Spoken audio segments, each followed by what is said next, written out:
हाँ जी, good evening dear students. तो आज जो है हमने करना है some important terms of the wave motion. ठीक है, तो वैसे तो मैंने आपको स्टार्टिंग में बता दिया था कि ये वेव कैसे फॉर्म होती है। ठीक है, तो इसमें क्या था कि यहाँ पे आपके पास में एक पार्टिकल है, तो वेव कैसे प्रोड्यूस होगी, जब वाइब्रेशंस होंगी। अब वाइब्रेशन होगी तो पार्टिकल्स जो है अपवर्ड डाउनवर्ड मोशन करेगा। जब अपवर्ड जाएगा तो ये वाला पोर्शन बनेगा, और जब डाउनवर्ड जाएगा तो दिस वन पोर्शन बनेगा। ठीक है, अपवर्ड वाले पोर्शन को क्या बोलते हैं, क्रेस्ट, एंड डाउनवर्ड वाले पोर्शन को क्या बोलते हैं, ट्रफ बोलते हैं। ठीक है, तो अभी जो है यहाँ पे आपको पता ही है कि ये वाइब्रेशन जब हो रही है तो पहले बॉडी अपवर्ड जाएगी, थोड़े टाइम लेके कहाँ जाएगी, डाउनवर्ड जाएगी। तो थोड़े टाइम बाद जो है डाउनवर्ड जा रही है तो ऑफ कोर्स थोड़ा सा जो है आपका ये वाला नीचे वाला पोर्शन थोड़ा सा टाइम के हिसाब से क्या हो जाएगा, शिफ्ट हो जाएगा। ठीक है, तो ऐसे ही ये दिस वन क्रस्ट ट्रफ ऐसे करके जो है वाइब्रेशन होगी और वेव जो है ऐसे करके प्रोड्यूस होगी। तो हमने जो है मेनली क्या देखना है, इसमें कुछ टर्म्स हैं जिनके बारे में हमको नॉलेज होनी चाहिए, तभी जो है हम लोग क्या कर पाएंगे, उसको न्यूमेरिकल्स को क्या कर पाएंगे, सॉल्व कर पाएंगे। तो फर्स्ट वन देखो क्या है, एम्पलीट्यूड है। तो एम्पलीट्यूड बेसिकली क्या है, देखो अभी देखो इसमें एम्पलीट्यूड क्या होता है, maximum height of the wave. ये तो मैंने सिंपल फॉर्म में ऐसे लिखा है कि एम्पलीट्यूड बेसिकली क्या है कि maximum height of the wave. अभी देखो यहाँ पे क्या है, आपके पास में ये वेव है ऐसे चल रही, तो यहाँ पे देखो इसकी ये भी हाइट बन रही है, ये भी हाइट बन रही है, तो ये वाली भी हाइट भी बन रही है। तो कौन सी हाइट जो है एम्पलीट्यूड कहलाएगी, कौन सी होगी, जो मैक्सिमम, देखो यहाँ पे मैक्सिमम हाइट है और यहाँ पे इसके अकॉर्डिंग एम्पलीट्यूड की वैल्यू क्या बन जाएगी, 2 बन जाएगी। ठीक है, तो यहाँ पे एम्पलीट्यूड की वैल्यू क्या होगी, 2 मीटर हो गई।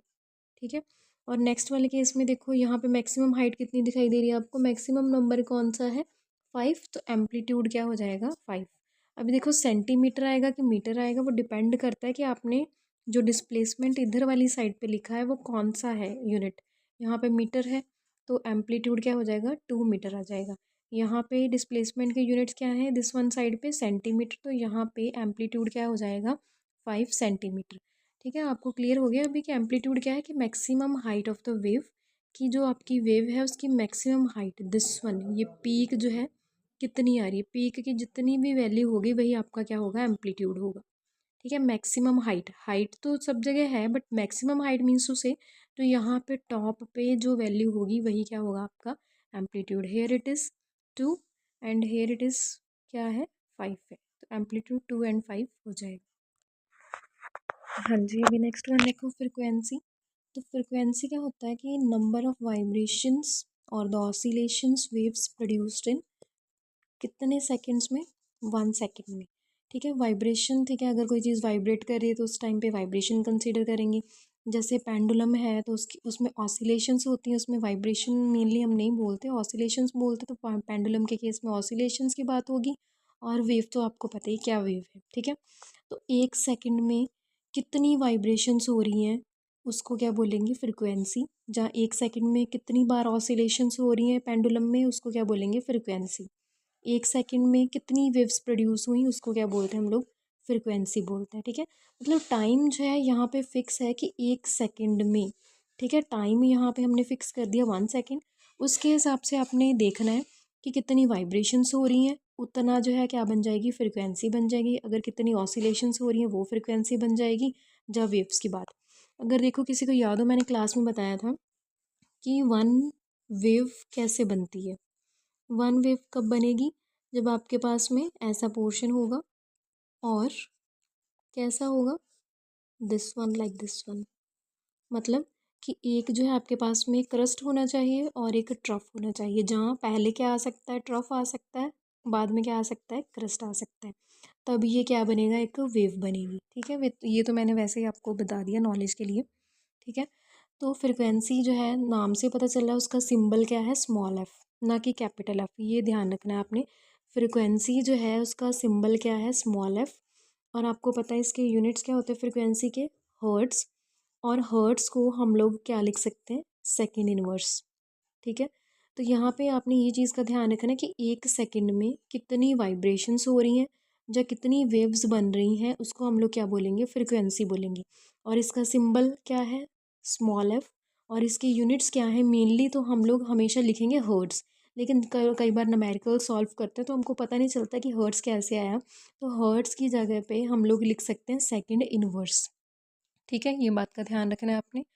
और दूसरी साइड पे देखो क्या है कि अगर इफ़ वन वाइब्रेशन और the oscillation is produced in 1 second, अगर 1 सेकेंड में एक वाइब्रेशन हो रही है तो फ्रिक्वेंसी आ जाएगी कितनी, 1 हर्ट आ जाएगी। ठीक है, अगर 1 सेकेंड में कितनी वाइब्रेशंस हो रही हैं, 2 वाइब्रेशंस हो रही हैं, तो फ्रिक्वेंसी कितनी हो जाएगी, 2 हर्ट्स। साथ में यूनिट्स भी कंपलसरी है मेंशन करना।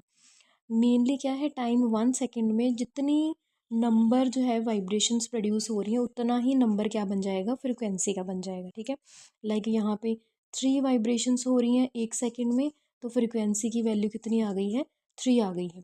अगर 200 वाइब्रेशंस हो रही हैं 1 सेकेंड में तो फ्रिक्वेंसी कितनी बन जाएगी, 200 हर्ट्स। ये ध्यान रखना है कि हर्ट्स जो है मेंशन करना कंपलसरी है। मेनली तो यूनिट्स हर्ट्स ही हैं, लेकिन for solving the numericals we can write hertz की प्लेस पे सेकेंड इनवर्स ऑल्सो। ठीक है, अब दूसरी डेफिनेशन पे आ जाओ। अभी देखो ये तो वाइब्रेशंस और ऑसिलेशंस के केस में था। अगर वेव बन रही है तो क्या करना है हमने, तब क्या फ्रिक्वेंसी को शो करना है।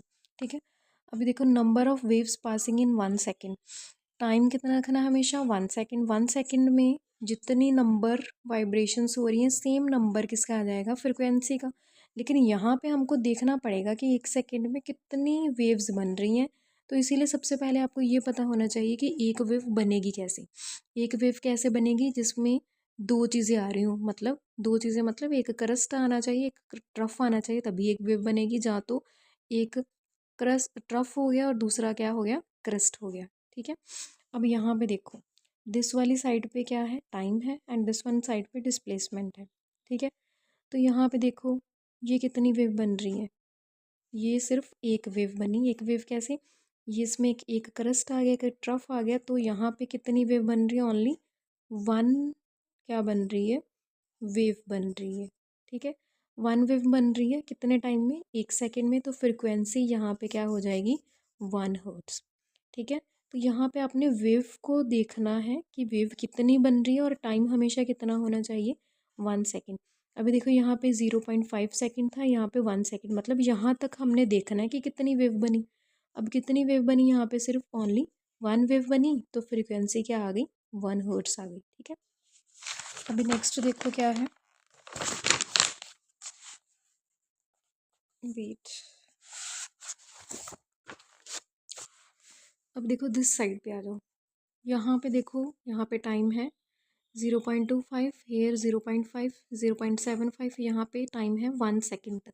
ये टाइम की एक्सिस है यहाँ पे, और ये है सेकेंड्स में। Here displacement it is there, and this is in the meter. Wait, अब देखो हमने जो है टाइम कितना फिक्स किया है, कितना रहना हमेशा, 1 सेकेंड में कितनी वेव्स बनेंगी। अभी चेक करते हैं कितनी वेव बनेगी।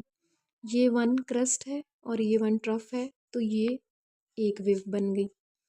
ये 1 क्रस्ट, ये 1 ट्रफ, ये कौन सी वेव बन गई, 2 वेव्स बन गई। तो यहाँ पे कितनी वेव्स बन रही हैं, 2 वेव्स बन रही हैं। इसका मतलब फ्रिक्वेंसी क्या आ जाएगी, 2 हर्ट्स।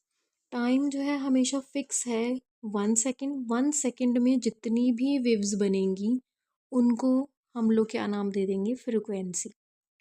ठीक है, समझ में आ गया। फ्रिक्वेंसी जो है वो जो है डिपेंड कर रहा है कि अगर वेव है तो उसके हिसाब से चेक करो, वाइब्रेशंस हो रही तो उसके हिसाब से। वाइब्रेशन का तो कंसेप्ट तो सिंपल ही है कि 1 सेकेंड में जितनी वाइब्रेशंस हो रही हैं वही फ्रिक्वेंसी बन जाएगी। लेकिन in the case of the wave you have to see कि कहाँ पे एक वेव बन रही है, कहाँ पे 2 वेव बनेंगी, और टाइम जो है 1 सेकेंड तक ही देखना है। ठीक है, ये ध्यान रखना है आपने।